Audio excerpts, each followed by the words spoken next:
राम राम किसान भाइयों, मैं नितिन फिर से हाजिर हूँ आपके अपने चैनल नितिन देओल में।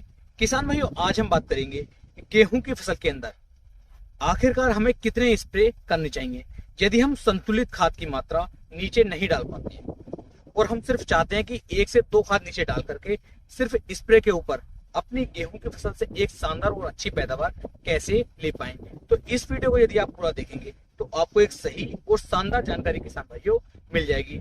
यहाँ पर आज मैं आपको एक कंप्लीट जानकारी देने वाला हूँ कि गेहूं की फसल के अंदर हमें कितने स्प्रे करने चाहिए, कितने कितने समय पर करने चाहिए, कौन कौन से स्प्रे लेने हैं, कि उनकी कितनी कितनी मात्रा लेनी है और उससे हमें आखिरकार क्या क्या फायदे देखने को मिलेंगे। एक संपूर्ण जानकारी किसान भाइयों यहाँ पर मैं आपको देने वाला हूँ, तो वीडियो को आप पूरा जरूर देखें जिससे कि आपको एक सही और शानदार जानकारी मिल सके। मेरे बहुत सारे प्यारे किसान भाई हैं जो कह रहे हैं कि हमें सिर्फ स्प्रे के बारे में जानकारी दे दीजिए कि बुआई से लेकर के गेहूं की कटाई तक आखिरकार हमें कितने स्प्रे करने चाहिए और स्प्रे से हमें अच्छी पैदावार मिल भी पाएगी या फिर नहीं मिल पाएगी। तो चलिए किसान भाइयों, इसी बात के ऊपर आज ये पूरा टॉपिक हम कवर करने वाले हैं। गेहूं की बुआई से और गेहूं की कटाई तक हमें कितने स्प्रे करने हैं, कौन कौन से करने हैं और कितनी कितनी मात्रा में करने हैं, संपूर्ण जानकारी मैं आपको यहाँ पर देने वाला हूँ। तो चलिए शुरू करते हैं। किसान भाइयों, पहला जो स्प्रे हमें करना चाहिए, पहला स्प्रे गेहूं की फसल के अंदर हमेशा ध्यान रखें जब आपकी गेहूं की फसल लगभग 25 दिन 28 दिन के आसपास की हो जाती है, उस समय पर आपको पहला स्प्रे गेहूं की फसल के अंदर कर देना चाहिए। क्योंकि इसी समय पर जो किसान भाई हैं जब पहला पानी लगाते हैं उसी समय पर वो खाद भी डालते हैं नीचे, और जो खाद हमने बुआई के समय पर गेहूं की फसल के अंदर डाला था वो भी किसान भाइयों कार्य अभी तक नहीं कर पाता है, वो भी मुश्किल से 20 से लेके 25% तक ही कार्य कर पाता है। कारण क्या है? कारण है किसान भाइयों पहला पानी न लगना। जब हम पहला पानी गेहूं की फसल के अंदर लगा देते हैं उसके बाद ही जो बुआई के समय पर हमने खाद डाले थे और जो खाद हमने पहले पानी पर लगाया, ये सभी खाद जो है एक साथ कार्य करना शुरू करते हैं। क्योंकि जब तक प्रॉपर मात्रा में बिल्कुल सही ढंग से हमारे खेत के अंदर नमी की मात्रा नहीं होती है तब तक किसान भाइयों कोई भी खाद अच्छी तरीके से रिजल्ट निकाल करके नहीं देता है।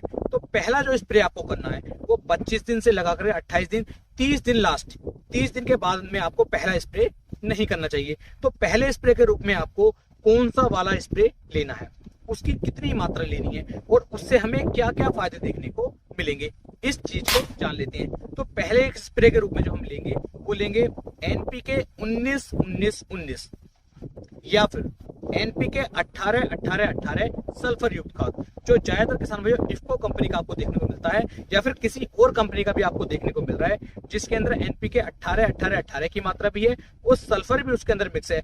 तो ये खाद हमारी गेहूं की फसल के लिए, ये स्प्रे हमारी गेहूं की फसल के लिए पहले पानी पर सबसे बेस्ट और सबसे अच्छे रेट निकाल करके दे पाएगा। इसकी जो मात्रा आप लेंगे वो लेंगे 1 किलोग्राम प्रति एकड़ के हिसाब से। ये पहले स्प्रे के बारे में जानकारी दी जा रही है। इसके साथ में किसान भाइयों आपको एक स्प्रे इसके अंदर और मिक्स कर लेना है। वो स्प्रे किसान भाइयों आपको ले लेना है चिलेटेड जिंक। जो चिलेटेड जिंक किसान भाइयों 12% में आपको देखने को मिल जाती है, 12% में आपको देखने को मिल जाती है, उस वाली चिलेटेड जिंक को आपको ले लेना है। और इसकी जो मात्रा आप यहाँ पर लेंगे वो लेंगे 100 ग्राम प्रति एकड़ के हिसाब से। 1 किलोग्राम आपको NPK 19-19-19 या फिर NPK 18-18-18 सल्फर युक्त खाद ले लेना है। और साथ में किसान भाइयों आपको जो लेनी है वो चिलेटेड जिंक लेनी है। वो चिलेटेड जिंक जो आप लेंगे वो लेंगे 100 ग्राम प्रति एकड़ के हिसाब से। इन दोनों को अच्छी तरीके से मिलाने के बाद लगभग 120 से लेकर के 130 लीटर पानी के अंदर मिला लीजिए और इनका स्प्रे अपनी गेहूं की फसल पर यदि आप करते हैं तो बेहतर और शानदार रिजल्ट आपको देखने को मिल जाएंगे। यहाँ पर आपको क्या क्या फायदे मिलेंगे उसके बारे में जानकारी ले लेते हैं। गेहूं की फसल अच्छी तरीके से ग्रोथ करके चलेगी, टिलरिंग बहुत ही शानदार तरीके से आपको देखने को मिलेगी, फसल आपकी लगातार हरी भरी बनी रहेगी। अगर जिंक की कमी भी आपकी फसल के अंदर चल रही थी तो जिंक की कमी आपके खेत के अंदर बिल्कुल भी नहीं रहेगी। क्योंकि अभी जो है हमारी फसल की वेजिटेटिव ग्रोथ चल रही है, अभी शुरुआती दिन हमारी गेहूं की फसल के आए हैं और इस समय पर यदि हम चिलेटेड जिंक और NPK 19-19-19 इन सारे खादों का मिक्स करके इनका स्प्रे अपनी फसल के अंदर कर देते हैं तो हमारी फसल बहुत ही शानदार और अच्छा रिजल्ट हमें निकाल करके देगी। इस समय पर हमें nitrogen, phosphorus, potash, zinc in सभी खादों की बहुत ज्यादा आवश्यकता पड़ती है। तो आपको पहले स्प्रे के रूप में इसे ले लेना है। बात करते हैं दूसरे स्प्रे की कि आखिरकार दूसरा स्प्रे गेहूं की फसल के अंदर कौन सा करना चाहिए और किस समय पर करना चाहिए। तो दूसरे स्प्रे का जो बिल्कुल सही समय होता है वो होता है किसान भाइयों 45 दिन से लगा करके और 55 दिन तक। जब आपकी गेहूं की फसल लगभग 45 दिन की हो गई हो या 45 से लेकर के 55 दिन, ये 10 दिन का जो समय होता है ये बहुत ही शानदार और सुपर बेहतरीन रिजल्ट निकालने वाला समय रहता है हमारी गेहूं की फसल के लिए। इस समय पर गेहूं की फसल को सबसे ज्यादा जो आवश्यकता पड़ती है वो आवश्यकता पड़ती है फास्फोरस की। अब आप ध्यान से समझ लीजिए कि फास्फोरस हमें यहाँ पर कहां से ला करके देना है। इस समय पर यदि आपने फास्फोरस की डिफिशियंसी पूरी कर दी, हल्की सी नाइट्रोजन की आवश्यकता भी यहाँ पर पड़ती है, लेकिन पोटास की आवश्यकता यहाँ पर बिल्कुल भी नहीं पड़ती है, क्योंकि हमारी जो फसल होती है ये लगभग किसान भाइयों अर्धावस्था के आसपास होने वाली आती है या हो चुकने वाली होती है। तो इस समय पर आपको पोटास की आवश्यकता बिल्कुल भी नहीं है, लेकिन फास्फोरस की और नाइट्रोजन इन दोनों की आवश्यकता आपको यहाँ पर सबसे ज्यादा पड़ेगी। तो यहाँ पर आपको क्या लेना है, यहाँ पर जो सबसे अच्छा खाद रहेगा वो रहेगा किसान भाइयों हमारा एनपीके 1261-0। अब 1261-0 यहाँ पर सबसे बढ़िया क्यों रहेगा, क्योंकि इसके अंदर यूरिया की मात्रा, नाइट्रोजन की मात्रा मात्र 12% दी गई है, जिसकी हमें जरूरत तो है लेकिन बहुत ज्यादा जरूरत नहीं है, क्योंकि पहले ही हम जो पहला स्प्रे हमने किया था उसके अंदर हम इसे नाइट्रोजन दे चुके हैं। किसान भाइयों ने बुआई के समय पर भी नाइट्रोजन डाला था और जो हमने पहला पानी दिया था उस समय पर भी हमने खाद डाला था, उसमें भी नाइट्रोजन की मात्रा हमने दी है। तो एनपीके 1261-0 यहाँ पर सबसे बढ़िया और सबसे शानदार रिजल्ट आपको निकाल करके देगा। इसकी जो मात्रा आप लेंगे वो लेंगे किसान भाइयों 1 किलोग्राम प्रति एकड़ के हिसाब से। इसके अंदर फास्फोरस की जो मात्रा है वो 61% दी गई है। यहाँ पर हमें फास्फोरस की आवश्यकता क्यों पड़ेगी, इस समय पर हमारी गेहूं की जो फसल होगी ये अच्छी तरीके से किसान भाइयों ब्यात करना शुरू करेगी, टिलरिंग बनाना शुरू करेगी।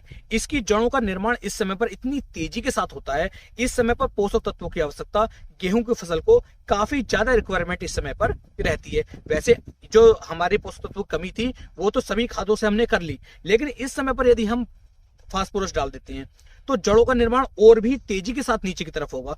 जितनी ज्यादा जड़ों का निर्माण होता है हमारी जो फसल होती है उतनी ही अच्छी तरीके से ऊपर की तरफ किसान भाइयों ग्रोथ करके चलती है, ऊपर की तरफ उतनी ही अच्छी तरीके से बढ़वार वो करना शुरू कर देती है।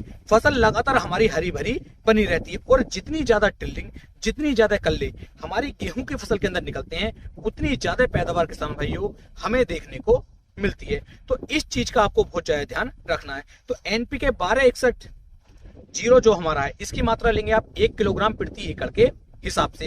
इसके साथ में आपको एक स्प्रे और मिक्स करना है, उसका नाम है किसान भाइयों सागरिका।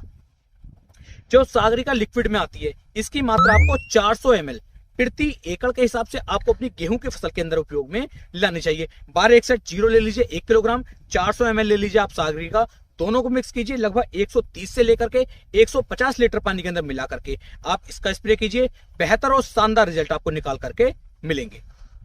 बात कर लेते हैं तीसरे स्प्रे की कि आखिरकार तीसरा स्प्रे हमें कब करना चाहिए और उसमें हमें कौन कौन से खाद लेने चाहिए। तीसरा स्प्रे जो आपको करना है जब आपकी गेहूं की फसल लगभग गबोट अवस्था में आ जाती है। अब गबोट अवस्था किसे कहते हैं, जब हमारी गेहूं की फसल के अंदर बालियां निकलने वाली होती हैं। बालियां निकलने से लगभग 5 दिन पहले, 7 दिन पहले का जो समय होता है, जिस समय पर लगभग कुल्ले जो है हमारी गेहूं की फसल के अंदर बनने वाले होते हैं, उस समय को किसान भाइयों गबोट अवस्था कहते हैं। यानी कि बालियां निकलने से 8 दिन पहले का जो समय है उसे गबोट अवस्था आप कह सकते हैं। इस समय पर आपको एक स्प्रे आपको और करना है, आखिरी स्प्रे आपको और करना है। इस स्प्रे को भी यदि आप कर लेते हैं तो बालियां बहुत ही लंबी, मोटी, दानेदार, दाने जो आएंगे वो बहुत ही मोटे आएंगे, बहुत ही चमकदार बालियां आपको देखने को मिलेंगी और शानदार रिजल्ट ये आपको आपकी फसल के अंदर किसान भाइयों निकाल करके देगा। तो यहां पर जो तीसरा स्प्रे आपको लेना है, तीसरे स्प्रे का यदि मैं समय की बात कर लूं तो लगभग 80 दिन, 85 दिन, 90 दिन के आसपास का ये समय आपका बैठता है जब हमारी जो गेहूं की फसल होती है वो गबोट अवस्था में आ जाती है। कुछ किस्में ऐसी हैं, कुछ वो वैरायटी हमारी ऐसी हैं जो पहले भी गबोट अवस्था में आ सकती हैं, तो गबोट अवस्था का ही आपको ध्यान रखना है। यहां पर जो आपको स्प्रे लेना है वो तीसरे स्प्रे के रूप में आप लेंगे एनपीके 0050। इस समय पर ना नाइट्रोजन की आवश्यकता है ना फास्फोरस की आवश्यकता है। जब बालियां बनेंगी, जब दाने का निर्माण होगा, जब दाने के अंदर दूध भरा जाएगा, उस समय पर हमें सिर्फ और सिर्फ पोटास की आवश्यकता पड़ती है। और इस समय पर यदि आप पोटास दे देते हैं तो जो दानों का भराव होगा, जो दाने के अंदर वजन आएगा, जो बालियों पर चमक आएगी, जो बालियां आपकी लंबी, मोटी और वजनदार बनेंगी, उसका रिकॉर्ड आपने पहले कभी भी नहीं देखा होगा। बहुत ही शानदार वाले रिजल्ट यहाँ पर आपको देखने को मिलेंगे, क्योंकि इसके अंदर पोटास है।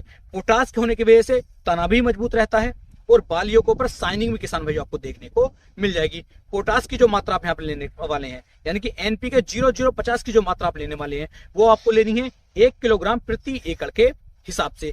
इसके साथ में किसान भाइयों एक खाद आपको और मिक्स करना है, और वो खाद है किसान भाइयों जिसे आप ब्रह्मास्त्र भी कह सकते हैं यहाँ पर गेहूं की फसल के लिए। वो है बोरोन 20%।